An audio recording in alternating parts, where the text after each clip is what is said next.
What is up, theology nerds? This is Tripp. And guess what? This is the Bible-thumping episode of Homebrewed Christianity. We're getting the bibbidi-bop-bop-bop Bibliotheca. What? Up in this piece. Yeah. Mm-hmm. We practiced that a lot. This is like the fifth time. What? It was we had that line down. Oh, I can't do it again. Yeah, that was the only time he got it right. The bibbidi-bop-bop Bibliotheca episode. Well, see, now he's got it. Yeah, well, I'm a professional. I'm an actor. That's right. Mm-hmm. But more about that later. This episode, you get to hear the backstory behind the Bibliotheca, which is like one of the biggest Kickstarter campaigns of all time. And it's about the Bible. Yep. And it's about like the aesthetics and engagement of printed word. It's about typography. It's about the changing, transformative engagement with Scripture. If you grow up and it's like, this is the rule book, the answer book, the math book, all the way into this is literature and ways of encountering the biggest questions around what it means to be human in historic communities that have shaped the Western mind. All those topics and other things come up. And here's the thing. I don't want to play favorites, but Adam knocked it out of the park. Mm-hmm. He did two unique things, which when combined makes him the equivalent of the Captain Planet of theological podcast guests. Nice. Number one, the man brought like hard to get, very hard to get. Oh, yeah.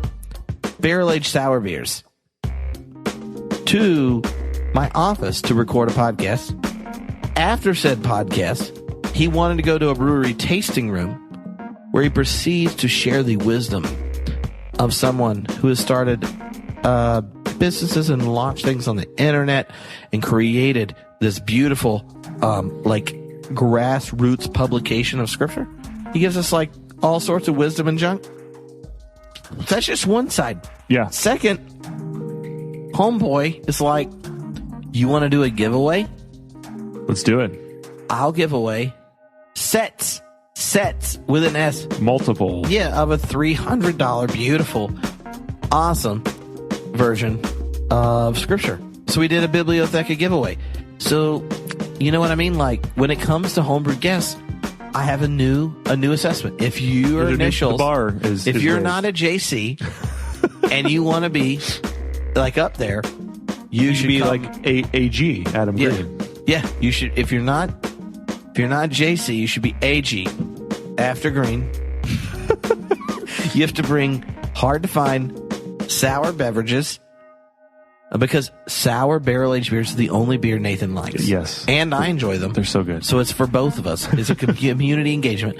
And then you have to like hang out with us after. And then if you're like, let's do a giveaway, not like, oh, here's a copy of my book or here, like, I'll do this. Let me give you $1,000 worth of stuff to do a giveaway because I like your podcast. Legit. Now, maybe I'm saying this because my ego felt better about the whole thing. I can't tell you, but I enjoyed the conversation. We had a lot of fun. And if for some reason you have never heard of Bibliotheca, you'll hear about it. And here's Tripp's endorsement is, I'm a theology nerd. If I read the Oxford Annotated Bible, which I've had since undergrad, with, I don't know, 6 digits of student loan debt attached to the notes that are in it, then I'm always reading it with every person I've ever read the Bible with. When I open Bibliotheca, and it is just the text there, not numbers, not verses, not chapters, then it's a completely different engagement with the text. And I found it to be an excellent text to read if you're doing lectio divina. And if you've never done lectio divina, which is a way of treating the Scriptures, as a way of sacred reading, or something like that, Google it. If you email me, I may have like a whole like secret video teaching series where I explain how to do it. Plus, it's just aesthetically pleasing. I mean, it's a beautiful object. It's not just something great to read and meditate on, but it's a beautiful product. It's a beautiful. And I made a really sweet unboxing video. Remember that video we made? Yeah, I think Matt's was a little better, but and then Matt we'll made just gloss over that. His was a little bit better, but I feel like he really plagiarized some of my best material in his. That's Well. Surprisingly, his video is shorter. That is surprising. I know. Anyway, before we jump into this episode, I just want to tell you a few things. One, if you are not going to be at the Renew Conference, September 21st to 23rd, where Rachel Held Evans is going to be deciding whether or not hashtag Team Process or hashtag Team Open Theism is more zesty when me and Greg Boyd battle it out, then I hope you don't live in Minnesota. Because if you live in Minnesota and aren't there, it's personal. If you now, I'm not saying there aren't good excuses like birth of your child, that kind of thing. But otherwise, how many people are really born in September? I don't know. I know a couple.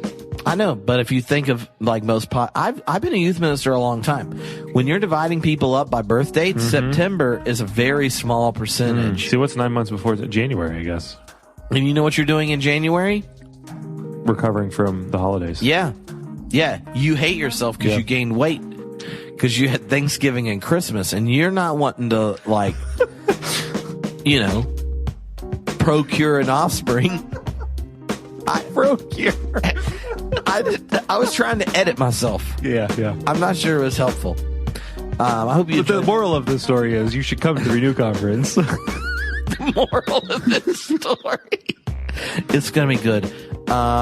And the other thing is, make sure you go to theologybeercamp.com and tell us what cities we should be bringing Theology Beer Camp to in the next year. And go to theroadtoedmond.com so you can follow along with Nathan and I making a movie. And I had a couple questions about the movie, and so I should just go ahead and tell you.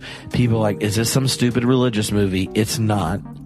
Because unless the editing is very creative, it's going to be rated R. And second, the jokes in it, when I've told it to my friends, and my friends that are writers and comedy writers and like movie people, my friends that aren't Christian find it more humorous than the ones that are, even though the jokes have high quality religious undertones.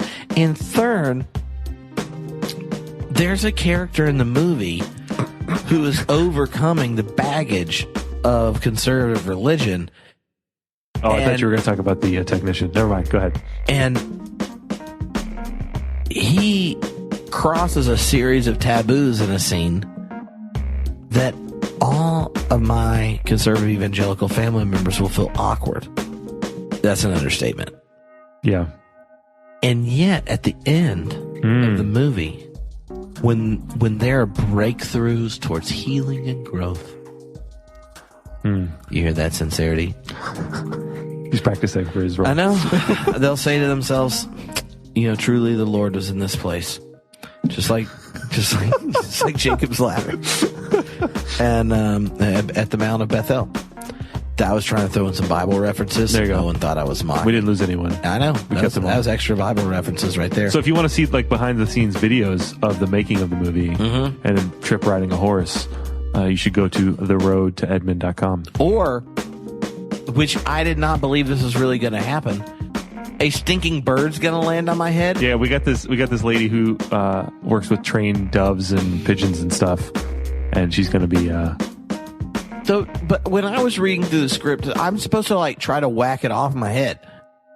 Just because it's a trained bird, if you try to smack that junk, it's going to peck my face. It's going to peck me.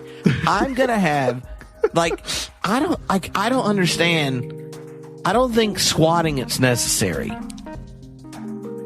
I don't want to harm the bird. It's called acting, Tripp. We're not going to harm the bird, and we're not going to harm actual pages of a Bible. They're not going to literally be burned in the film. The index will be the stunt double. So that's all we can say. That's all we can say. It's secrets.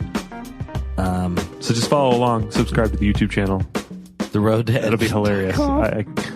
There's no way it won't be hilarious. And that might be just an invitation to laugh at us. Yes. Not with us. But you should think with us. And a great opportunity to think with us. You like that transition? You're getting better. As we talk to our friend Adam. And Adam is going to, it will get more about his story and his relationship to Scripture, not change over time. But if you are like a person like me, and Nathan has seen my library, I take book purchasing very seriously and finding the best versions of even my favorite things. Like in the middle of this interview, and I'm sure it's going to be edited out, Like, he brought something up, and I proceeded to go get my 3-volume, multicolored, hardbound first edition set of Paul Tillich's Systematic Theology. And he's like, oh, these are great, blah, blah, blah. And I was like, yeah, my wife, soon-to-be wife gave them to me for Christmas one year. And I was like, oh, Jesus really does want us to be together forever. And I don't know if it's in the podcast, but that's also the time I found out Alicia thought the smell of used bookstores was kind of hot. Yeah. No, I'm just saying. I mean, that story will have to wait for, I don't know where you're going with it, but... Another time? Another time. But also the Bibliotheca got selected for Kickstarter Gold campaign, by the way. I don't know if it's still running now or not, but that's a pretty big deal. I mean, it was a pretty successful thing. People like the Bible. Yeah. We support it. Yep. Go at them. Thanks for the beer, man. All right, enjoy.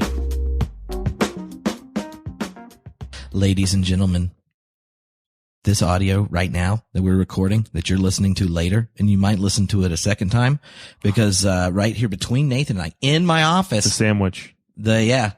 There's an Adam sandwich. An Adam Green with an E sandwich, because the man behind the Bibliotheca, not the whole Bible. We're not talking about like all of Hebrew scripture in the New Testament, but the man behind the Bibliotheca is here. How are you doing, Adam? I'm well. Thanks for having me. How are you guys doing? Oh, doing great. Now that you're here, I know. You brought some delicious beer for us. I know. Like that's awesome. I just want to set new expectations. If you want a coming into the office, interview in the flesh, high quality homebrew treatment, you have to bring like hard to find, delicious craft beverages. Yeah, and if it's barrel aged sours, it's even better. Because I like those. You like breaking expectations, Adam? I do. I nailed it. Yes, you did. So I think maybe the place to begin is not necessarily with the idea for the Bibliotheca, but why in the world are you interested in the Bible to begin with? Like how has your relationship with the Bible been a part of your life so that you're like, why God invented Kickstarter for Bibliotheca? Well, that's a very, it's a personal question, definitely. Because I don't know. So there are different ways to answer that. Mm-hmm. One is sort of, I can talk about it objectively. And I think I would say the Bible is objectively the foundation of Western civilization's way of seeing itself, or the foundation of the way that we tell stories, and but was always sort of told what it was for and what it meant and what I needed to get from it, and how to understand it. Mm-hmm. And strangely, it slowly dawned on me that the Bible maybe contained more than what than how it had been presented to me. Yeah. As a young man. So and that curiosity, those little realizations kept coming, and I kept pursuing it little by little, and discovered, lo and behold, that the biblical library, what we call the Bible, is actually literature.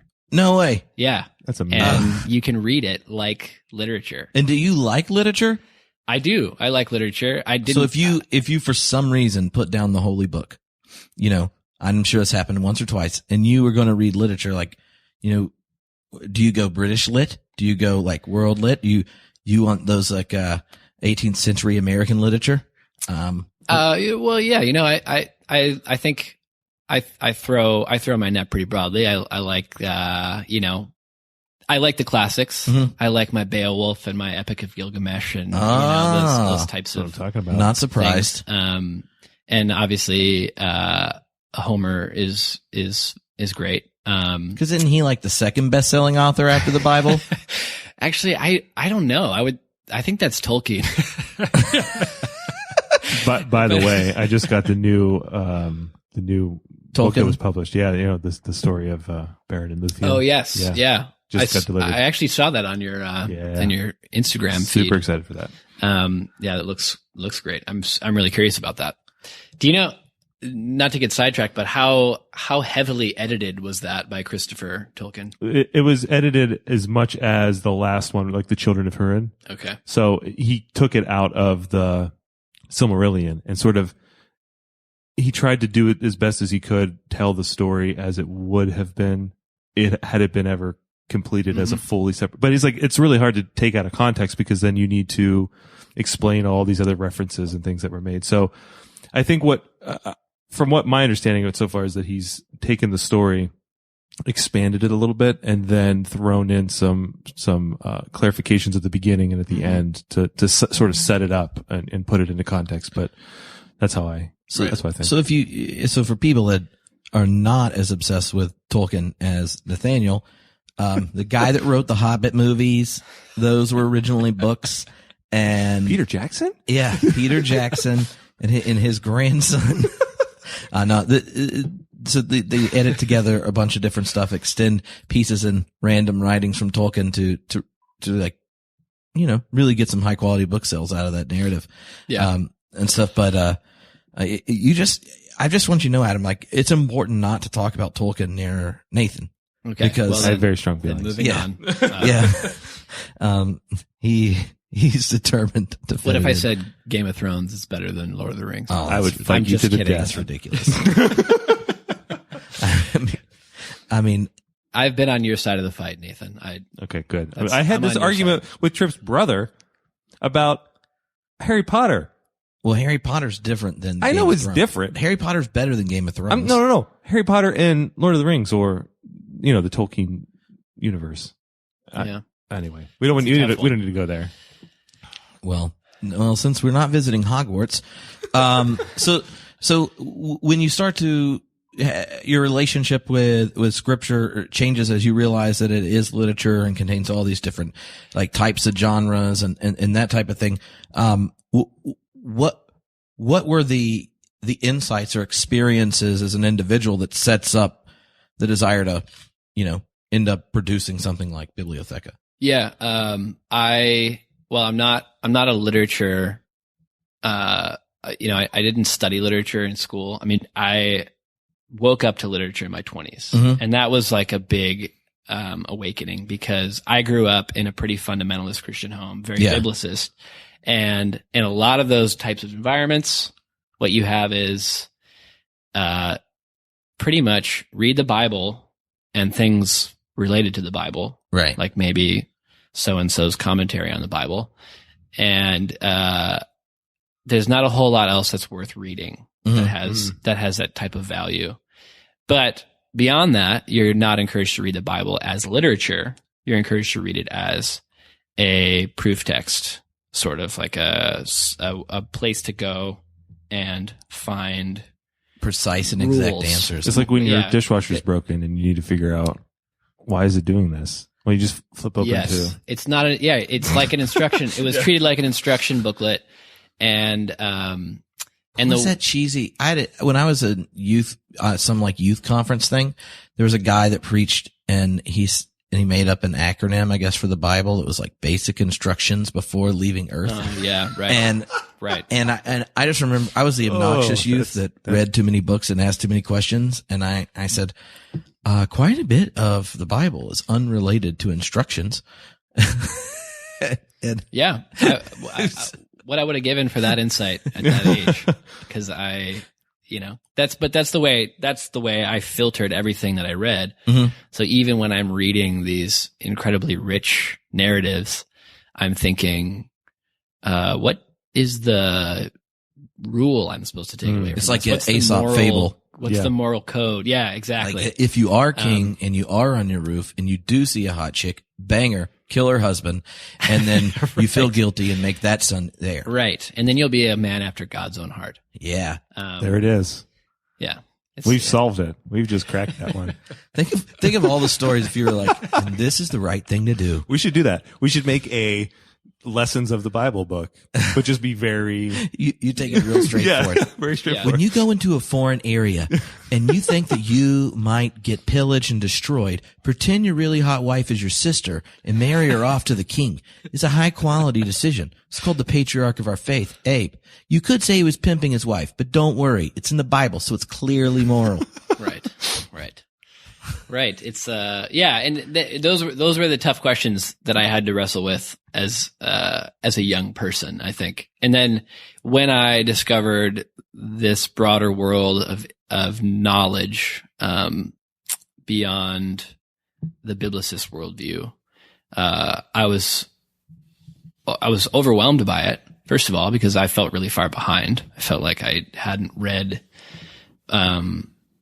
or maybe I had read some classics, obviously in high school. There's high school curriculum, but I hadn't paid attention the way that I think I would have had I been told that literature can contain real truth outside of biblical literature. I think, and Heart of Darkness is not a means to avoid eternal conscious torment. You know, I haven't read Heart of Darkness, but I am actually, funny you mentioned that, reading Nostromo by Conrad. There's a lot of build up in it, let me tell you. Haven't really gotten to the action yet, but it's good. I think that's it'll be really good because you know when a book is taking it slow, it's going to drop a bomb on you any moment. So don't tell me the ending. A nonviolent bomb. Literature, a nonviolent literature bomb. I'm not killing anyone. So you were talking about having this experience in design going, there's an art to even what you do with a page and how you organize a page and design it.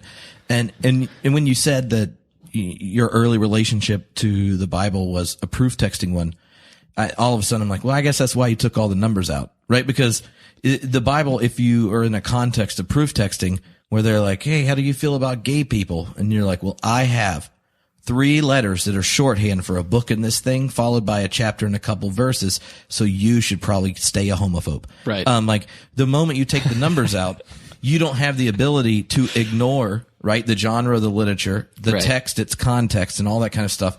If you're going to read it, you have to give it the dignity of your actual attention and not start pulling it out. Right. And just for those who aren't aware, like we're talking about this because the Bibliotheca volume doesn't have any verse numbers. Oh yeah, good job, Nathan. Doesn't have any chapter headings. You should mention that. Doesn't have any of the footnotes. Doesn't have any of that. It looks just like any other book you would buy. Right. Well, no, it's prettier than most. Well, that is true.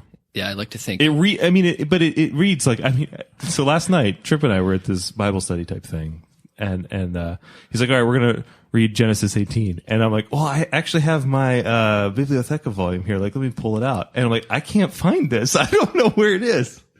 But I kind of love that. You know what I mean? Like, you're forced to use it in a different way. Yes. And I think that's like the way that you use the Bible is something, I don't know, I've never really thought about until you're forced to use it differently because now all of a sudden it's structured differently. Mm-hmm. It's disorienting and I think hopefully in a good way for most people. I mean, it is because it is so straightforward. Obviously people have interpreted it differently depending on how they see biblical literature. But I do think that I've been very pleased with, many people's response that it's a very disorienting experience, and I think that's and they're saying that in a positive way. I think they're implying that that's been a positive thing. Somebody was telling me the other day that they typically when they sit down to read the Bible, they're constantly tempted to move from one point to another. And that's the way they've been doing it their entire life. And they quickly realized, like you said, that's very difficult to do, especially because I've arranged the Hebrew scriptures according to the Tanakh instead of the Protestant Old Testament. So especially for somebody who's been reading the Protestant Old Testament their whole lives, it's very disorienting. I mean, you've got to open up the table of contents. It's not in the same order. No, it's in the same order as Tanakh. Yeah. I know. I just meant like if you're a high quality sword drill champion, like if you were a little kid, nothing says like, biblical religion, like embarrassing your friends because you can find Bible verses faster than them. I think that should That's be one of the most embarrassing sword things. drill championship. If I'm honest, you should toss out the Bibliotheca and just watch this little like 9-year-old kids that are just like, I found Song of Songs fast, but now they're like, oh, where is it? There's no numbers. I always feel really embarrassed when I'm in a new church and I pull out the Bible to find a passage of reading, and I'm like, I don't know where this is. Is it before or after that? I don't know. It's super embarrassing. Well, you have one more year of grad school. Well, we don't have that class. We don't have a sword drill elective. Just tell them you're used to the Tanakh, and then they'll be like, "Oh, that's what it is." Okay, you were like, interesting. "Well, the church has had a history of anti-Semitism, so the way I arrange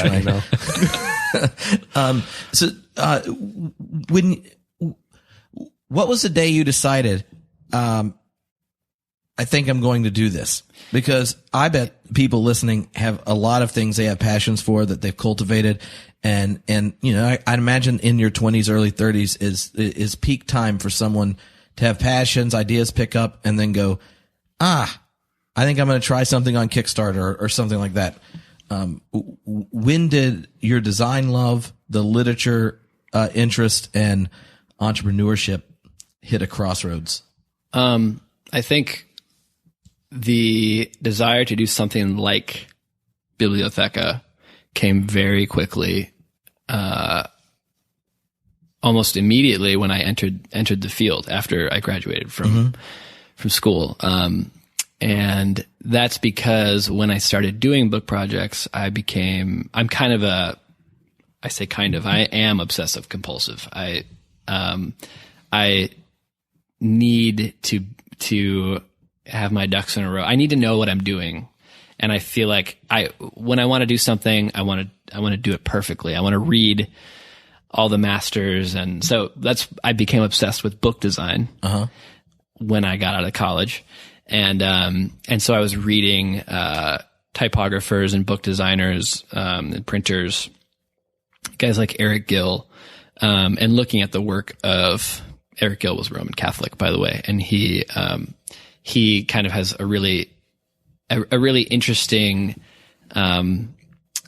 view of work and what how the work it takes to create an object is a part of that object. And, so how the process is integrated with the whole, and how the beauty of a thing, comes out of the, not only the final product, but also the materials and the process and even the conception, and the imagination of the creator. So it's this very, comprehensive view of the created object. So that was inspiring to me. And I found, obviously he was a book designer, but I also found that to be very apt for books in particular, because we have something that, is very, very actually conveying, content in a really literal way, literal with letters, to the viewer. The book itself is a very practical vehicle, but it also has the potential to be a very, pleasing, experience, as someone who's consuming the content and kind of meeting the author through this medium. So that whole thing got me really excited. And I started to see the book as being the perfect, created object, for, the, sort of the transfer of intellectual material, of ideas. And, so you were like, where am I going to get a really popular author to work with? And I sat there beside my bed and was praying, and I said, "Dear Lord, I need some material. I'm gonna rock the shit out of the design, the paper binding, it's all organized. It's gonna blow your mind. You're gonna be so proud of my craft. I just need some high quality material." And Jesus is like, "Take and read." And then you're like, "But I love reading the Bible." Exactly. He's like, "Have you heard of Kickstarter?" Yes. My friend, the Holy Spirit will help. And so I don't know if that's the official version, but it's at least a good redacted version. It's like, No, that was a good paraphrase of what I said right before we started recording. it was like the New Living Translation of the Bibliotheca origin story.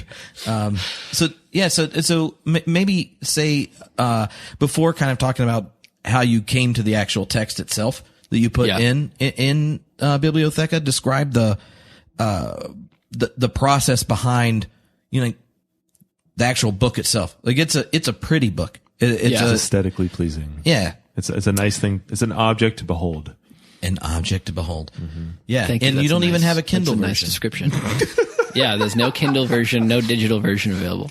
What if could you buy like a cloth bound Kindle and then maybe get a Kindle version? So do you have the oak slip for a Kindle? For your Kindle. Only when it's in will the text come up. Yeah, that's my next. Just to remember where you were. That's my next Kickstarter. I'll do that. Yeah, what was the question? The physical object. Yeah. So the book itself, and that's where I'm headed. I think I first, my admiration for the book and my interest in what is a book, what defines a book, was sparked, and and then, you start to look around and you guys are bookish people. So, if you go to a used bookstore and you pull a book off the shelf that was printed in the 40s or 50s, and then you take that over to the new books, shelf and pull a book off the shelf there. There's usually a very perceivable difference between the quality of the two books. And this basically comes down to the fact that big traditional publishers are cutting as many corners as possible on new books. So this, to break it down a little bit, the main factor is binding. And it used to be, say you were Paul Tillich and you were going to publish your systematic theology with I Chicago University. First edition over there. Oh, really? That's when I decided to marry my wife. I'm going to have to peruse that. Did she give that to you or? For Christmas when we were dating. Goodness. Okay, bring it over, please. So say you're Paul Tillich and you're trying to get your systematic, well, he wasn't trying very hard to get anything published, but, oh wow, there it is. All three systematic theologies by Paul Tillich. How beautiful. Oh yeah. See, now these are exemplary books. And I know the listener can't see, but I can describe. When you look at these books, they're cloth bound. They're a little bigger than your hand. If you open it up, it lays flat. The pages aren't sticking up. You don't have to pry them back to read comfortably. The type is a comfortable size. The margins are wide. And it's printed on substantial opaque paper, bound in cloth. I might have already said bound in cloth, but now this is there are still books that are hard bound in cloth and that have decent typography. But the main factor, the one thing that frustrates me the most anyway about contemporary books is bindings. You almost never see sewn bindings anymore in traditionally published books. So if I don't want to use, there are plenty of examples I could use of current writers who have published recently with big publishers, but I don't want to insult the quality of their physical book. So let's say Paul Tillich was around today and he wanted to publish systematic theology with Chicago University Press. And basically what would happen is they would probably publish his first edition in a hardcover, but they would not use a sewn binding. And basically what that means is they would put what the equivalent of a paperback book is into a hardcover, which in my opinion is sounds like cheating. It's a deception. Yeah. A hardcover book used to be anyway, by definition, a book with a sewn binding. And what I mean by a sewn binding is basically books are printed on large sheets. Typically, it'll be 16 pages on each side of this large sheet, so a total of 32 pages. They'll fold that sheet down and then cut off the edges, and there'll be a series of those sort of folded stacks, and they'll sew those together at the spine. and then they'll glue them and put them in a hardcover. So anyway, maybe I'll provide an illustration for the podcast page or something. Yeah, But like when you say like sitting open, you don't get that anymore. I wonder. I have books that are totally destroyed, but I've not been able to find a used one like this. Yeah, and if there was a service I could mail those to, I would pay like $15 to get mine back with my notes on it in a way that it's not going to fall out. Like my copy of Process and Reality by Whitehead, which I've used a lot. There are like certain pages have fallen out. I hate that. And I'm like, let me buy an expensive one. Yeah. Yes. There's so many works now that are out of print. And now I'm glad they make cheap ones so people can buy my book. Of course. Because like it sells better if it's $10. But it doesn't. That's the funny thing, though. Well, it's not funny. That's the frustrating thing is that the making a book a little bit nicer isn't that expensive. It's just one more corner that's being cut to save a few pennies in production. So now you have hardcover books. One that I just recently got from a university press is. Well, basically, what a paperback book is, usually what's called perfect bound. So the same process, you print the sheets on both sides, you print the pages on both sides of a large sheet, you fold it down, but you cut off all the folds. And then you just take what is, in effect, a stack of individual loose leaves of paper, and then you shove that stack of paper into a glob of glue at the spine. And then that's where you get these books that are really difficult to pry open. There's no flexibility in the spine. The glue dries and cracks over time. And so you get like those books where every time you open it, it opens to the same page. And, so it really detracts. It's distracting. It causes, it's a small amount of extra exertion, but it is extra exertion. And so it subconsciously affects the reading experience. It causes the reader to get exhausted more quickly, but it doesn't take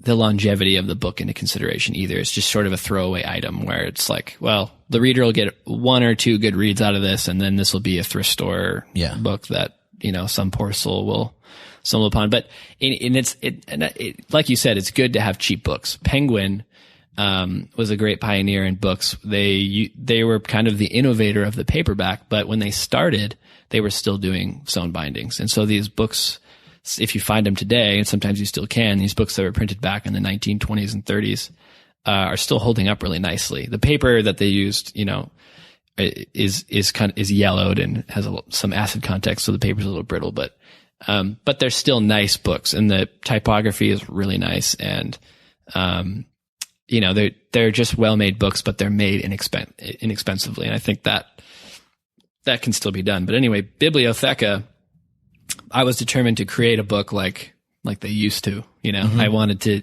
use the old, make books great again. Yes, make books great again. Oh man, can't escape it.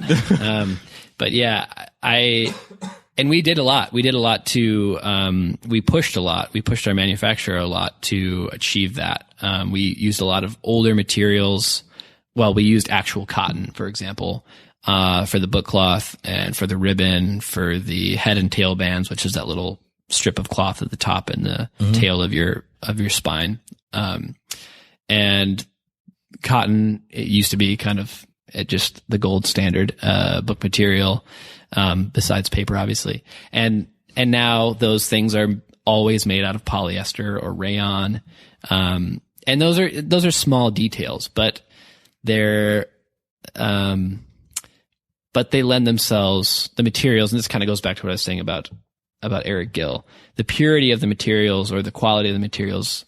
Every detail lends itself to the experience of the whole. And I think, I think that's true of all created things. I think that's true of biblical literature itself. And so my goal in creating Bibliotheca was nothing more really than to create a suitable form, for this content, So when you, so my theory is there's a lot of people that like Bibles, and if you talk about the Bible and it's very clear, I don't know half of what you're saying, but you care about it. So I'm like, yeah, I'll learn that when it shows up in the mail after I get it and say it to my friends. I'm like, yeah, I got the cotton, and that's old school stuff. The paper's good, no yellows. And, but when you are not like with a publisher and a bunch of people on Kickstarter are just like, yeah, Adam, take my money, bring me the Bible, all purdy like, how's that conversation begin when you call someone up and you're like, so, I want to make a very fancy Bible. Like a manufacturer. Yeah. What's that process? Cause it wasn't, I can back up. Maybe I could try to tell you briefly. Oh yeah. The story of just the Kickstarter. Tell me. And how we got to that, because Kickstarter wasn't originally the way I wanted to go, but eventually I came around to it and decided to use it. But, anyway, I guess that, yeah, I mean, it was me. I was alone at the beginning, but now I have a team and people to help. But then it was just me, and I just really wanted to see when this. You stand on the word of the Lord, you're never alone. There you go. That's right. Yes, I felt that, and I put down my head and I moved forward. And what do we? It was a lamp unto your feet. Yes, and it led you to Kickstarter. Well, you were telling us how that happened. I think. Well, I guess now I keep on. Every time I want to start something, I want to go back further. So basically, where's your parents? I'll start with. Actually, I or do you want to go back even further? You want to go back even further in the beginning? Let's just open the first page of Bibliotheca and get started. Yeah, let's go for it. I was in the lectionary last week. The longest ever podcast episode. No, don't worry. When Tripp's by himself, he talks way longer. Yeah, don't worry. One, I'm not drinking. Yet. But basically my admiration for biblical literature as literature, I had a close relationship with the Bible my entire life, and I admired it in a sense as much as I could for what I was given. And in spite of the views that were sort of projected onto the Bible and what it was meant for and what it should mean, I still saw the beauty that was present in the narrative, in the poetry, at least in translation. Obviously, I never learned Greek or Hebrew or anything, but I enjoyed the stories, to put it simply. And but then when I got older, I started doing more independent sort of lay biblical studies, and I got to a point where I was very frustrated with the Bible because I didn't really know what it was for anymore. And I felt like I had spent a lot of time focusing on that above all other things. And I was frustrated that it almost felt like I was coming to a point in life where I was questioning whether I had just wasted the first 20 years of my intellectual life. And I then discovered guys like N.T. Wright, probably, was the first person who kind of dislodged my preconceived notions about what the Bible should be. And was it his accent?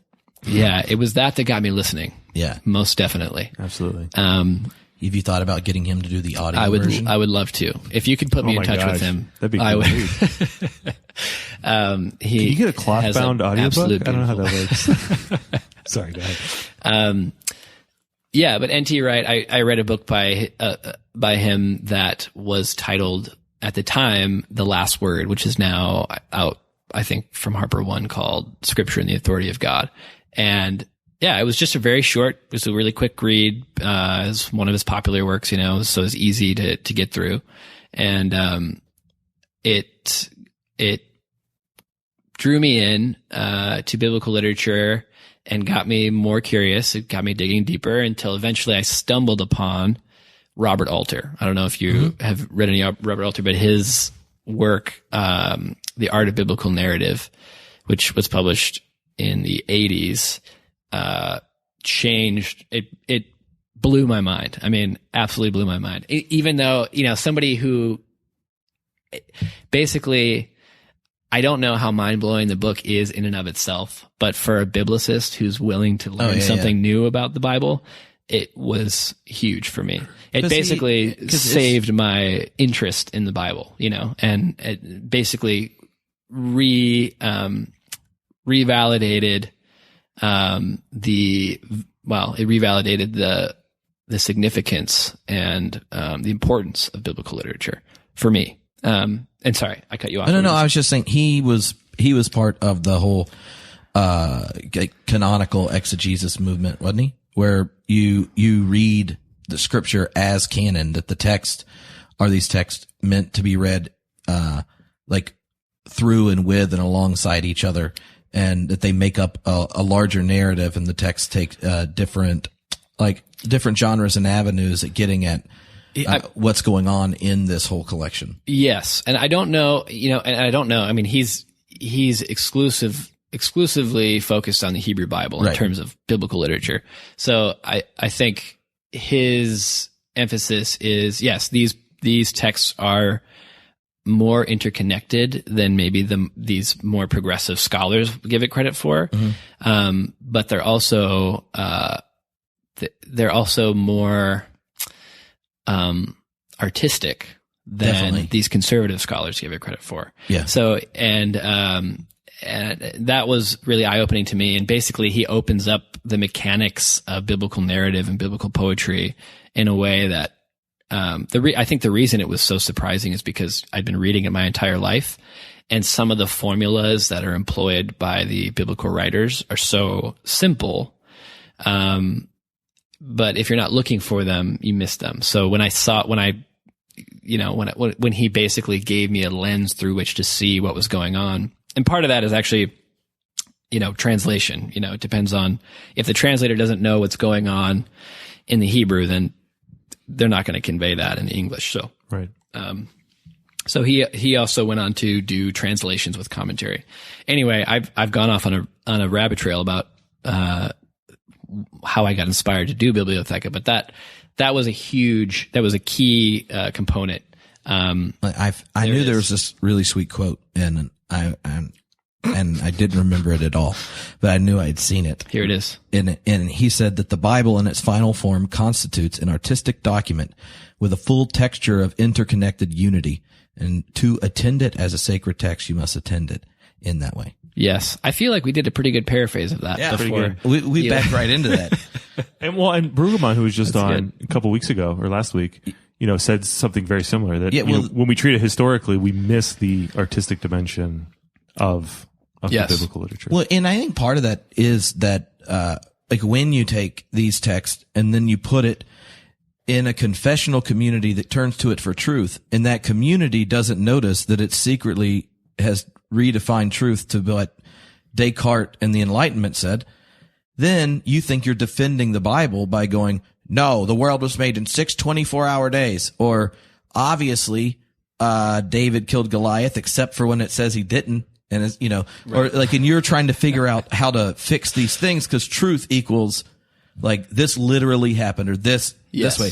But if you let truth be appropriately applied to that type of text, that type of literature, then you ask different questions. Yes. But I mean, this is the Bible I think most schools require you to have, the Oxford Annotated Bible. And you can't read this without a million other people reading with you at any time, because half of every page is other people's thoughts. Oh, well, this text is a variant of this text, and what about this? And so you never even just receive the text on its own terms. Right. You receive it with a bunch of numbers that connect it to 2,000 years of nerds arguing about it. And so I do think there's the Bibliotheca in one sense is like an enema It gets all the enlightenment. Well, baggage. I don't love that. It's like a comparison. hermeneutical. That's not a great. It's an avenue. It's a hermeneutical enema. It gets all the enlightenment constipation out, so you can receive the text, right? As the Holy Ghost wants you to. To a certain extent, because we're still talking about a translation. I know. I just wanted to say enema, but yeah, of course. But that does remind me, and eventually we'll get to the whole Kickstarter phenomenon or whatever. But are a phenomenon. It reminds me that so one of the biblical language experts that we worked with on Bibliotheca, who reviewed all of the editorial changes that we made to make sure they were sound and that we had an accurate, as accurate as English can be when translating biblical languages. So you started with an academic translation. We started with the 1901 American Standard Version, and we basically we had a team of copy editors go through with a style guide and eliminate Jacobeanisms, archaisms, like thee and thou became you, that sort of thing. Did you add y'all? I haven't got to that. We didn't add y'all, no. Although that's the funny thing about Jacobean English, you can distinguish between a plural you and a singular you, because you is actually a plural you in Jacobean English, and thou is singular. I don't know. It's interesting fact, but you can't do that with modern English. Well, in North Carolina, you can. Yeah, y'all. There you go.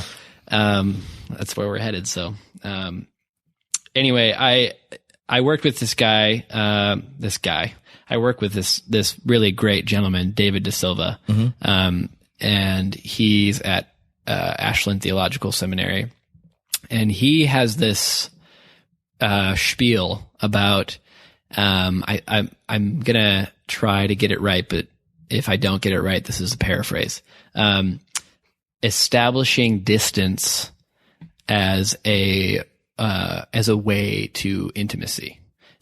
So I think that is, I kind of have adopted that. I obviously didn't know the way that he phrased that or this expression before I started Bibliotheca, but I've sort of adopted that as a way of describing what I think, partially what I saw as the value of Bibliotheca. When you create something, obviously people extract all kinds of different values from it, based on their own views. But for me, I think, I see Bibliotheca as a way for us to be, appropriately overwhelmed by the strangeness of the text, to be sort of left alone with it in the awkward way that you experience when you're in the Bible without annotation, when you're reading these texts without these wayfinders everywhere.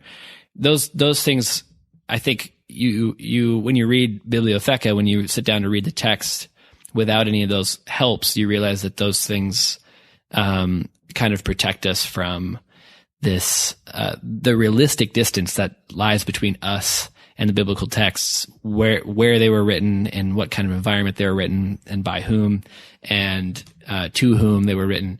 So, and they were written in dead languages and places that are really far away that most of us have never been to. So, was there any controversy around this? I mean, I can just sit here of course, and imagine that, like, you taking out the verses and the chapter headings and all these things is like, on the one hand, you got people who are like, oh, well, now I can read it like in a different way, get something out. And the other people are like, what do you can't mess with that. Right. Yeah, the whole that's how it came. Totally. That's how God gave it to us. Right. You know what I mean? Like, was there any sort of, would God have invented numbers if they weren't needed for the Bible? Exactly. If all they needed was letters. God didn't invent numbers. Roman numerals were like letters, and those are Rome's bad, right? Anyway, but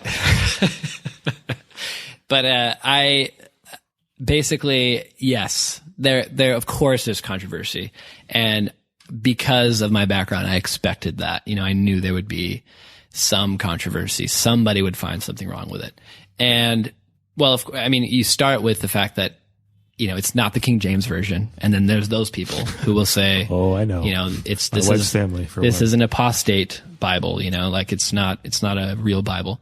And then, of course, there are those people who really just understandably don't know that the Bible isn't a book, that it's an anthology. And, they just have always seen it that way. And that's just the way that they comfortably understand it. And then there are those also who sort of imagine, and of course this is part of the problem with, I think, well, I don't want to get all critical about the church or whatever, but I try to avoid that. But I think there were a lot of people who were skeptical because it wasn't useful in a liturgical setting. And, of course, my silent response to that was, I don't care. That's not what this is for. It was clear the video was like, at least the one on Kickstarter is like, this is made for you to sit and read it. Right. It's for the individual reader, and it's not geared toward even the faithful reader. It's not even geared toward religious reader. It's geared toward any reader who wants to experience this text. And I think that was another thing that was exciting about the campaign. I didn't know who it was going to appeal to. Right. And I hoped that maybe some bibliophile seminary grad students or something would be into it. And I hoped, but then of course they're all broke. So I didn't know who was going to support my campaign. But when we launched, there was just a very wide array of people were interested, of different demographics were interested in the project. And, we got a lot of emails from all kinds of different people, thanking us, which was really, heartening. That was really nice to get those messages from people who said things like, I've, never read the Bible before, and this sort of seems like my opportunity to do it. I'm excited about this. Thanks. People have been trying to give them free Bibles for years. Right. And you took reverse missionary position where you're like, I'm not going door to door. You might want to rephrase that. I'm not going door to door to give you a free Bible. I want you to pay real money on the internet. See? Right. It's kind of like if you want people to drink more water, make it illegal. Yeah. So and and I'm also, it was strange too, because I thought it would be a very niche project, and I didn't know if we would raise the amount of funding we were going for, which was actually $37,000 was the campaign goal. Which took how many people? Which $37,000 took probably about 300 people or something like that to get to that amount, which was amazing. I thought that was a huge accomplishment, but we got that. So we set up the 30-day campaign to raise $37,000. Yeah. And I didn't, I thought I might have to call my rich uncle and ask him to give me the last 20,000 or something. I didn't know if I was going to, if we were going to hit the goal, but we hit $37,000 in the first day. And then we went on we closed the campaign at 1.4 million, which was insane. And I think that has a lot to do with the fact that, why wouldn't somebody take a free Bible? Well, because these people they clearly have an agenda. Yeah. The Bible is really ugly and uninviting. The free Bible that they're giving away is typically very dense and probably filled with all kinds of anecdotes for this person's life that, from somebody they don't even know. And they don't know the first thing about it. Not only is it foreign to them, it looks and feels foreign to them. Like, what other book is printed on onion paper, and what other book is packed full to the brim with tiny type, with the most prominent thing on every page being a giant bold chapter number. And what other book gives away what's about to happen in a section header before you read it, Yeah. This is the Bible. This is the contemporary Bible. It also gives away eternal life before the Bible starts. It's just right there. And that's it's like where insert your name, the date. And that's where I understand why, why people are so adamant about having the Bible in a certain form, because they want it to save people's souls. They want to give it to people to save their soul. But I think that I think that the approach to sharing the biblical library is all wrong, because for me, it's not, this text is mine or this text is ours. Let me give it to you. Let me share it with you. I think the better way to put it is this text belongs to all of us. It came from us. We wrote it, collected it, distributed it, and it already belongs to everyone. And that's what it bugs me so much when people say, I understand why people say the Bible is a religious text. I do. I understand why people say the Bible is a religious text, but it is also it's a collection of human works of literary art. And it's frustrating to me that it doesn't hold the same status. In some circles it does, but it's frustrating that in many circles it doesn't hold the same status as other great literature. And it's frustrating that people are averse to it because of what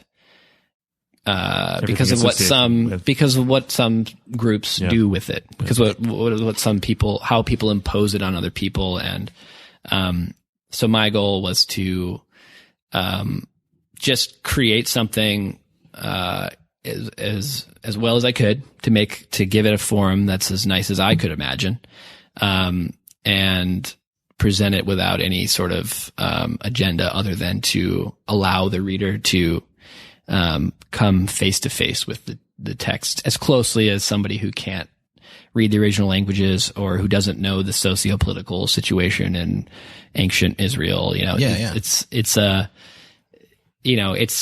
It's not everything. And I think when you come to the Bible, when you come to these texts, it's always best if you can bring something with you, something that you've gotten elsewhere. But I think that once you're in there and you're reading it, there's a lot to be gained from not having these little helps that kind of push you along the way and make you feel like, oh, okay, I understand what I need to know here. I'll move on.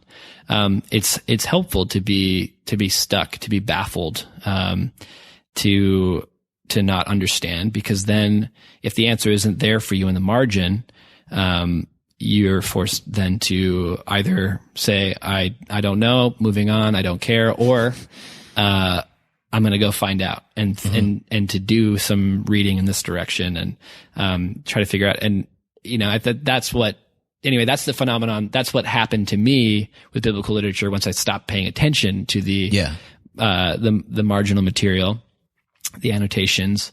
Because I wanted more, I always felt like they were just trying to button things up too quickly.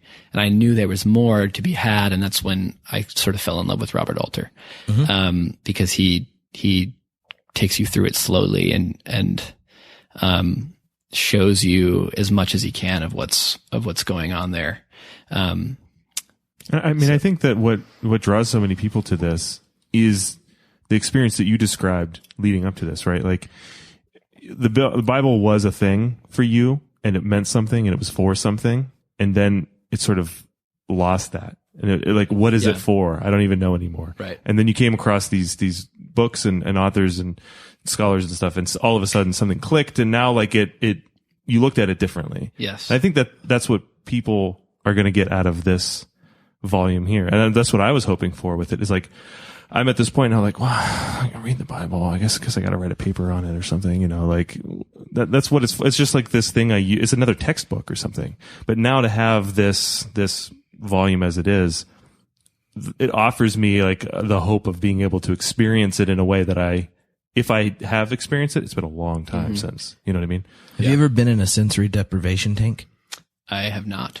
Well, as someone with a PhD in this, that's what I felt like trying to read it, is like, cause you're normally used to, like, I'll read the Bible in my office with all the annotations, and in the moment something comes up, I will just pull books off the shelf and it turns into the exercise every nerd does. But like when you go into a sensory deprivation chamber, it's like going in and you're like, nope, you're just going to deal with this right now. And you're like, oh, this creeps me out. And the Song of Songs sounds super dirty without any of the other stuff around. That was the other thing.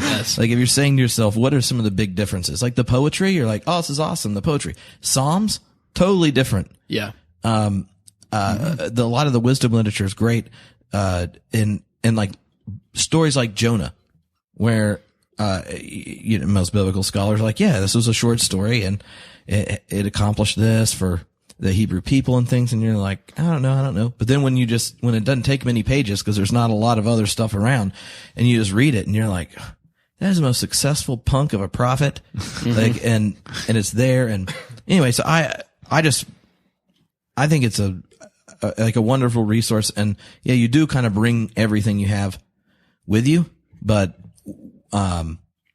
for someone who's extremely nerdy, it does kind of creep you out at first because you're like, am I supposed to be doing this? Because I have a lot of student loans that insist.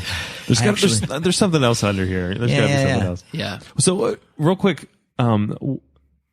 what from this translation, reading through it in the format that it is in, what stuck out to you the most, or what was the thing that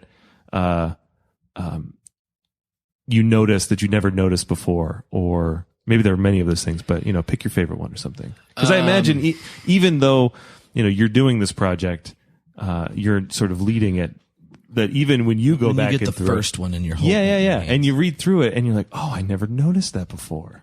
Right. I mean, I was very involved with the editorial process. I was just very closely involved with all the changes that were happening and things like that. So we did come across some interesting situations. But that kind of goes back to the translation. But I feel like when, we chose the American Standard Version, just to give you a little background, because I love how mercilessly literal it is. Even though, you have to define literal, there's no perfect correlation between, one Hebrew word and one English word, but you can get pretty close sometimes. And basically, but to give you an example, I think there was this, now maybe I could look it up actually. I'll just explain it and then maybe I can come back to, I don't know Greek, so I don't know, Koine Greek, but, in the process, of editing the ASV, we did get involved in the original languages. Some of the editorial team, we had a research editor who was involved with the original languages, and obviously the scholars, were looking at the original languages. But we found a situation where in Mark, there is a word at the beginning of Mark, that means, basically to be in bondage to, or to be liable to, or to be guilty of. It kind of has a few different directions you can take the sense in. And this is in the beginning of Mark when basically Jesus is talking about the unforgivable sin, right? That person will be liable to, or guilty of the unpardonable sin. This is why I need to look it up, because I feel like I need the Greek to talk about it. But okay, so the word in Mark is enokos. I'm not sure if that's how you pronounce it. That's the one right there. Mm-hmm. And but basically it means guilty, liable to, or in bondage to the power of, or something like that. And then there's actually, it's interesting, there's another occurrence in Mark. It's the only other occurrence of the word in the book of Mark, over in Mark 14. But yeah, so I'll read the 2 in the King James version, but or maybe I'll try to if I can. I just want to have a nice, precise comparison. Or I guess I could just read it in the American Standard Version, which is what we edited from. So the passage in the beginning of Mark 3:29, but whosoever shall blaspheme against the Holy Spirit hath never forgiveness, but is guilty of an eternal sin. And then if you skip ahead to the other occurrence in Mark, you have, essentially what you have is an occurrence of the word, of the same Greek word in Mark occurring twice. It happens once in Mark 3 and once, I think, the end of Mark, around Mark 14 or something like that. One is Jesus using the word, somebody is guilty of an eternal sin. And then later on in Mark, it's being used of Jesus. Jesus is liable to death. And he's, basically they're sentencing him to the death, to death. So, in almost, I think, all but one English translation that I could find, that word is translated differently in each place. And I understand that, especially in contemporary translation, the idea is you want the text to feel as natural in the target language as possible. But sometimes when doing that, you sacrifice some things that would be clear to a reader of Greek that would never be clear to a reader of English. So this is one example where it's possible, it's not certain, but it's possible that the writer of Mark wanted to connect these two bits of narrative together, and wanted to recall the earlier one. And so that's just one example of something that we found happening all over the place. Just one silly example, but that it's all over the biblical library. Translation is a huge limitation for us as readers of the biblical library. So that, we chose the ASV because it offsets some of that, but we also helped it out a little bit because we fixed that problem. We translated the word the same way both times, so that the English reader could make that connection. And we did that many times across the board, where it might render a specific instance, a specific sentence a little bit more, strange. It might leave the reader feeling like, oh, that's kind of a weird way to put it. But you also have the opportunity as an English reader to perceive more of what's happening in the original languages. And I know that was the goal of the revisers. The American Standard Version, is essentially a revision of the King James Version. I mean, in a nutshell, that's the short story. And their goal was really to fix many of the egregious errors of the King James Version, but to do it with the same kind of style and gusto as the King James Version. But they also really cared about bringing the reader much, much closer to the original languages. And that has been the trend in translation since then has gone in the direction of more natural English has become the priority over exposing what lies underneath it. And so I think another interesting example, and translation conversations are, I know you can go all kinds of different ways with this, but just an interesting example is that the word sarx, meaning flesh, the Greek word sarx, happens in the New Testament, I think roughly 150 times. And in the ASV, the translation that we revised, that word is rendered roughly 104. It's rendered as flesh, roughly 148 times or something like that. Almost 100% of the occurrences of this word sarx are translated as flesh in English. So the reader kind of can see the way that the New Testament writers are employing this term, developing it, playing it off one another. And in the King James Version before, it was also a very high percentage, in Tyndale as well, which the King James Version is heavily based on. So, but anyway, so that kind of represents the old school of translation, is this roughly, if you're going to translate a word differently than you did before, you're going to at least limit your arsenal. You might only have 2 or 3 options from which to choose, but you're going to use one of those 3 options every time. Yeah. And, but the new school of translation is very different. So the RSV, came along in 1952 as the earliest official revision of the American Standard Version.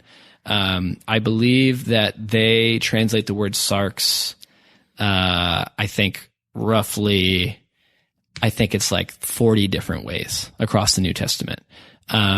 I think most of them still are flesh. It's probably like about 100. But they wanted to convey within the context what they felt like they wanted to interpret essentially for the writer. And they wanted to convey what they felt like that specific instance of sarx meant, coming from the writer.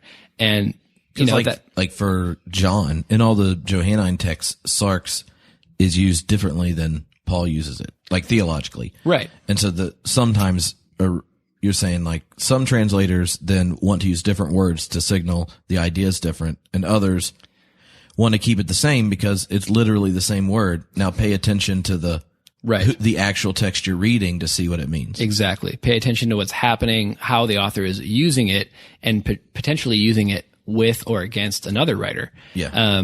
But if we don't know it's the same word, we can't make that comparison for ourselves, you know? So it's, you know, and that's just one other example. Another interesting one is, the word that's most translated in old versions as seed in the Old Testament is translated a myriad of different ways in modern translations. But, you know, seed meaning, basically offspring or semen or an actual seed or sons or something like that. You know, modern versions don't give the English reader much credit for being able to decipher how the Hebrew writers are using this word that to a Hebrew reader would clearly mean, you know, seed, but the word seed in English still carries those connotations. Yeah. And so we can make that connection. We don't need somebody to hold our hand all the way.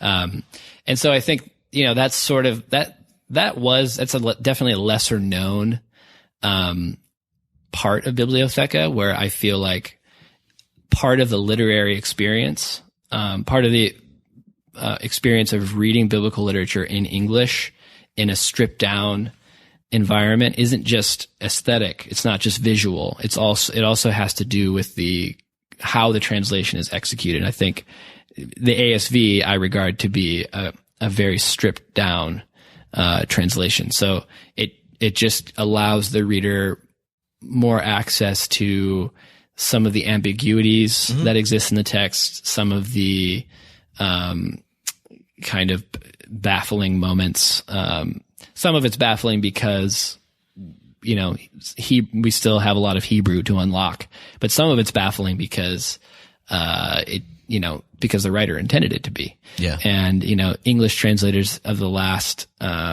70 years or so have kind of tried to make things very accessible and easy to understand that maybe aren't necessarily meant to be. So when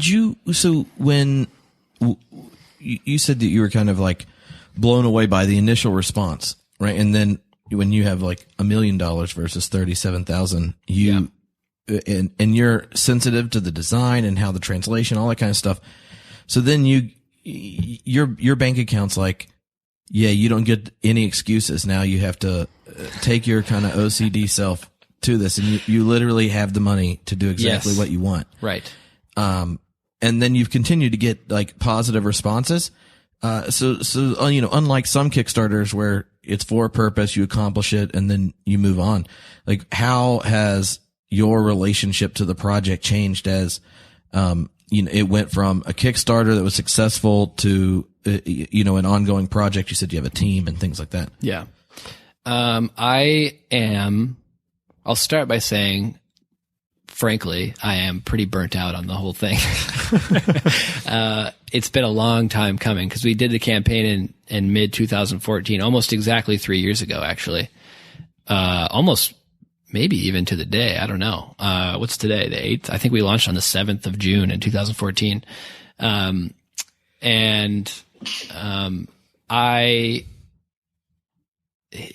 mean, when I set out, I had a pretty specific understanding of what my limitations were based on the budget of $37,000. But you're right. When we incredibly, you know, by no intent of our own, we didn't mean to go viral. Obviously, we didn't put forth any effort in going viral. It just kind of happened to me and to the project. We we ended up with 1.4 million, and that added a lot of pressure because because more people were paying attention, many more people were paying attention. And I think when people see that kind of number, even though I'm just a guy and nobody knows who I am, and it was a Kickstarter campaign, when I think people who came in late in the game and saw that number kind of started thinking of me already as being like basically the customer service interaction, sometimes it just felt like they thought I had like a giant customer service team and like I was a big corporation or something, just because we raised that much money. But really it was me for a while, for a few months, it was just me, scrambling to get my act together. And then it's never been more than a handful of people. Mm-hmm. And then the ability, right, to do things exactly the way I wanted them to. If I had only raised $37,000, it would have been the project. I think the book still would have been really nice, but they wouldn't have been on the level they're on now with, where we basically had custom cloth made and dyed in the Netherlands, and we commissioned, we have like made to order paper that's made out of stone in Austria from like a 450-year-old paper mill. And it's their absolute premium product, And so we got to use literally, I got to search the world for the best, industrial level, materials that I could find. And that was, that had I had a more limited budget, I wouldn't have had to do that. I would have just been like, well, this is as much as we can afford. And that's what we're going to do. But as it scaled up, production costs per unit go down because when you make more, you pay less per unit. And so that freed up a ton of funding. So we used much nicer materials, and we really, beefed up the editorial process. Originally, we were just going to go kind of straight up, make all the thous into yous and et cetera, that type of exercise, just go through. It probably would have been me and a bunch of volunteers, my friends, going through and doing that. And then maybe hiring a proofreading company to make sure we didn't screw anything up. But, we actually ended up spending one of the largest amounts, of the funding on the editorial process, to get professional copy editors involved and actual biblical language scholars to come in and check the work behind us, and make suggestions for improvement. Our understanding of the biblical languages has gotten, better in the last 100 years. So they were able to make suggestions and sort of problem spots of translation. And that was really, exciting. It was exciting to be a part of something that is in effect a new, I very firmly, stand by the fact that it is the American Standard Version, and we've revised it. And I stand on the foundation of the American Standard Version as being a great translation in and of itself. But it is technically a new translation. It's a new experience of the text, and it's sort of as perfect as I could have made it. It's as perfect as I could have imagined it. Had, say, Robert Alter finished translating the entire Hebrew Bible and I could have licensed his translations, maybe that would have been a little bit more perfect. And David Bentley Hart is about to come out with a translation of the New Testament in, I think, this October, and that would have been amazing to use. But we used the most my most ideal translation, the American Standard Version. We took out all the things that I felt like are kind of unnecessary, like the archaisms, and we work with some really great people to get a really nice, pretty clean, pretty accurate text, and that sort of goes back to the old school of translation I was talking about earlier.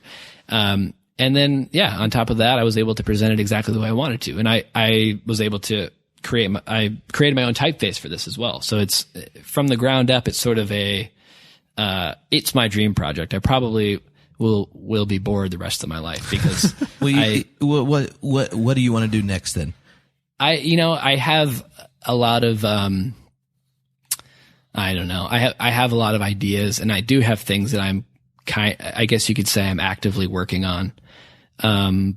But there's nothing, there's nothing as exciting to me personally, because, for me, Bibliotheca was not only something, I was, really excited to do, but it was also, I saw a real problem that I felt like I could be a part of offering, taking one step in the direction of a solution. And so that was really fun to be a part of. And I think, there's no other text, I could go and do Homer or something like that, but there's so many beautiful editions of Homer everywhere, and so it would be fun to do, but it wouldn't really feel, like I was contributing anything, because there's already plenty of great editions. But I do think there's still value in giving classics new forms, and obviously giving new translations to ancient texts. And, like we're still seeing new translations of Homer. I mean, goodness gracious. I mean, how many can there be? There was just a new one of the Confessions that just came out. Oh, really? With Oxford. Yeah. Yeah. See, and I think the general consensus is you need a new translation every generation. You need a new translation every generation. But I think that's, I think it depends on the text you're talking about, and it depends on the reader you're trying to appeal to. If you're trying to appeal to the average person on the street, if you're trying to make the text feel more colloquial, then yeah, you do. You need to update it. So I see the value in that. And obviously we made changes to the ASV, this specifically for this generation. So, people on your website, people can see the really in-depth explanation of the translation and everything you did. So that description of what we did with the translation, that was all written before we launched the campaign and before we developed the new style guide and the editorial process. So I'm actually in the process of writing this digital introductory material to the revision, to the process of creating the books, and putting everything in context so that the reader sort of understands what it is they're looking at. Cause, it is very much the ASV, but it is also not, it's different. We made changes. And I want the readers to know sort of what they're looking at. But yeah, I mean, as far as what's next, I think I'm interested in working with any great literature, old or new. And the problem that I still see that would be kind of exciting for me to work on is this, what we talked about earlier, the quality of the physical book and how much that has gone down in the last, 50, 60, 70 years, and how much it continues to go down. We keep on seeing these, it's, to me, it's just a shame to see a first edition of somebody who's pioneering in their field, come out in just a paperback format with really kind of shabby typography. And I think, for me, I still think there's value in objects. I think it's worthwhile to invest some thought and some energy and some time in making things things that will last, and, things that aren't basically wasting space. If you're going to create a cheap book, a poorly made book, I would rather just read it on a screen than, try to pry open a horrible binding, so. Well, I know that, the people are going to need to go find you on the internet. Right. Because if they aren't Matt Baker or Dan, can't remember your last name. I can't remember your last name. Grazer. I think that sounds right. Who won? Now they're going to want to go find out about the Bibliotheca. Where do they go on the wonderful wide world of connected tubes? Well, that would be Bibliotheca. That's THECA .co, not .com. .co. .co. bibliotheca.co. And we'll link to that in the Did show somebody notes. buy that URL when the Kickstarter started? Before you No, did? it's actually like it's a company that I think they work with ebooks or libraries or something. I was just waiting to find out one of your friends bought it, and then then y'all broke up, and he's Right. like, "Yeah, I'll sell it to you for $100,000." You're like, "Nah, I'm sticking with the .co." Yeah, bibliotheca.co, and I guess if since this isn't live, I can say there's a coupon and then make that later, right? Yeah, we put it in the We'll intro. We'll put it in the intro, or we'll just send out an email depending on. Okay. I'll do that. if it's I'll like a just give you time that. sensitive thing. Yeah, I'll give you that info. we'll send out everyone. Time else. sensitive. So if you're not on Gets the to email list, Yeah. for Homebrewed, you should go get on the email list, so that way when we give you the discount for Bibliotheca, you Yes. can get it in Yeah. your inbox, Yes. and then go buy a set or two or three, Right. because they make great gifts. Oh yeah, Just saying, I they're know. fantastic. Christmas is coming. It is. Think now. Winter is Nothing- coming. Winter is It is. coming. It is, and nothing says "Thank you, baby Jesus." Now I do have, there is a little bit, I don't know. I feel like a Bible salesman, like a sleazy Bible salesman here, but I've met sleazier. we've only done one printing. So it's, Okay. we're still in the first printing, and we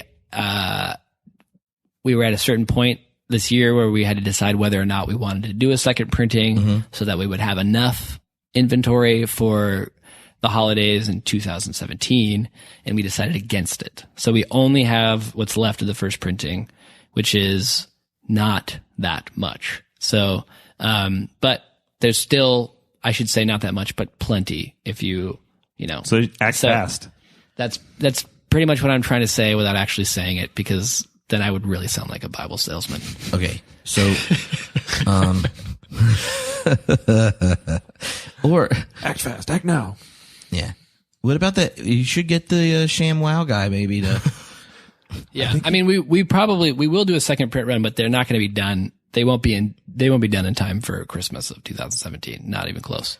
Are you So- gonna do like camo binding next, or Didn't Polka dots. Didn't Duck Dynasty just come out with a Bible? I think it's more of a cover. Ooh. Okay, it's just a cover. Yikes. Yeah. Not commentary. Like whenever the Holy Spirit Still- touches still you, my there's aesthetic- a little Bible call, but it looks kind of like a duck call. It looks like a cross. Okay. So you just, It's like a dog whistle, but it's the Holy Spirit whistle. yeah. And only if you have ears to hear do you hear the dog whistle. and what's dog backwards? God. There it is. Clearly. Yeah. Clearly. You know what, Adam? I want you to know that this is high quality. This is for your next how you- Kickstarter right Now- here. Yeah, I appreciate that. What about a kid Bible that doesn't suck and fall Kid apart? Bible. Yeah, there you go. No, I'm serious. Yeah, There's only seriously, one dude. kid Bible that is that I found that doesn't try to turn every story into like, they don't just tell the stories. There's not Right. like kid Bibles Right. that are like, here are the stories told that, the not NC-17 stories. Right. Like, there really are not very many good kid Bibles. Right. I Yeah. remember there was one I had when I was little that we read all the time that had, some pictures and stuff, but it wasn't like you read a story about Abraham and then it's like, here's your question for the day. Have you asked Jesus in your heart? Like, there's no, Right. I'm like, why can't you just tell the stories? Right. Tell the stories. Yeah. Yeah. And you got to have That's not a bad hardcore idea. binding Yeah. because kids, they're crazy. That's true. You got to have a sturdy binding for those kids. Plus, can you imagine having a nice, high quality children's Bible like that, and then when you become a parent, You pass it down. pass it down. It's a family Right. kitty come Bible. on, like that's, Well, maybe I'll that's a win. circle back to that, but to be honest, I would like to take a break from biblical literature if Bible? I could. I But, guess. it would be fun to work on. It never takes a break. Well, from you the That's true. That's true. I mean, But for it will always be exciting to work on for for just me. But $500,000. I will gladly help. That's I feel like I just want to be nice and yeah, I mean, just a half. I'm not talking 1 point anything. I like to Like, see, yeah, cut a digit off. that reminds me, I like to say that, we raised $1.4 million, but we spent that money, that's why the books are Well, as nice I as saw they your are. car. Yeah. You saw my. I mean, we are eating caviar. You saw my during this Toyota interview. Sienna out there. Oh, yeah, it was pretty. Yeah, it's nice. I like I'm it. just giving you a hard time. I know. But sometimes giving someone a hard time is really a secret sign of affection. Yeah. Because you brought nice beer. Yeah. But I'm about to take you to the brewery that's right next to you. Are you really? Yeah. What an That's why honor. I was trying to I'm wrap so up 'cause excited I'm about thirsty. Well, thanks for coming on. Yeah. You're welcome. Thanks for having me. Thank you so much. It's It's fun. been It's a pleasure. a huge honor to be invited to do this, and I'm really glad I got to actually come and meet you guys. Well, now we're going to go get a drink together, so Sounds great.